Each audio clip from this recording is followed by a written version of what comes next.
his arm! Get his arm! Gary, that's enough! Shut up. Gary, that's enough, man! Bring him out! No!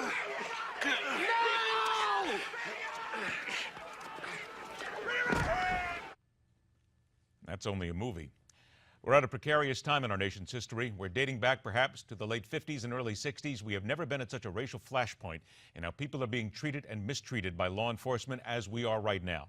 Police departments from the smallest one-person outfit on the fringe of nowhere to places like New York City need to start answering hard questions and making necessary changes. So do the citizens. Welcome to MidPoint. He's a former New York City police detective, commander of Manhattan Detectives during the 9/11 attacks, Wally Zeins. Wally, thanks so much for being here today.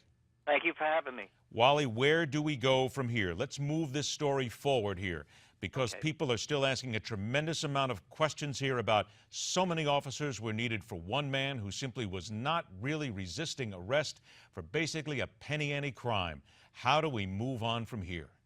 Well, first of all, in relationship to the loosies of the cigarettes being sold, and that's a violation, but they moved, that escalated to resisting arrest, which is a crime. And the police officer had to use as much necessary force that he would have to use to control that particular individual. And that particular individual outweighed him, had medical conditions, and a lot of situations that we, the public, do not know.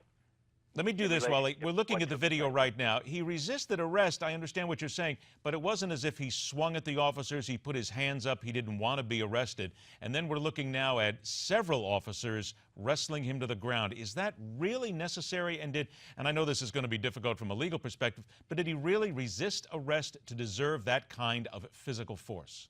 Well, picture's worth 1,000 words. They were trying to put handcuffs on him.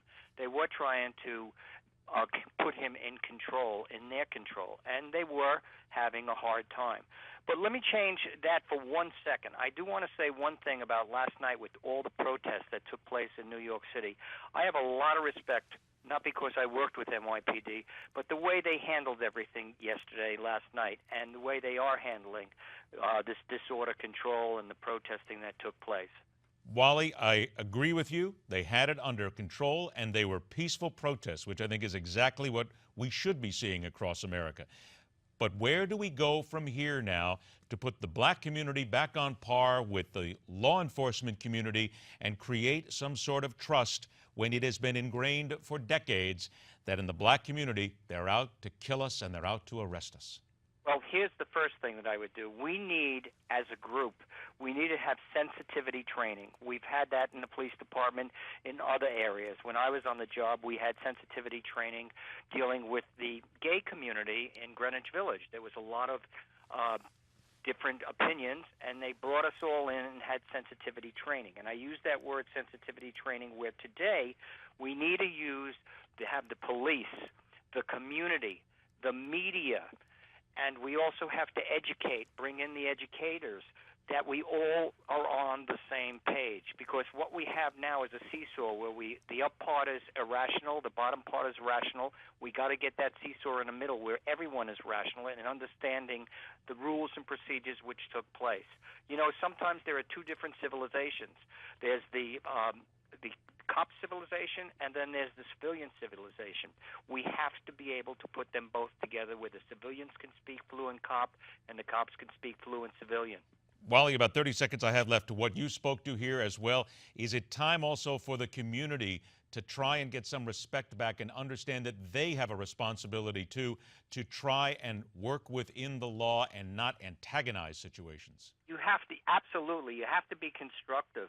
You know, the way some community leaders talk, they should talk with the same passion and the same intention as they did in the few situations where police shootings took place. They should talk the same way in their communities. We have to be on the same page. We have to work together. And that goes all the way back to the police academy. It has to be done before the cops hit the street. It has to be done in the selection process for employment in the police department. And the name of the game is you have to all work together.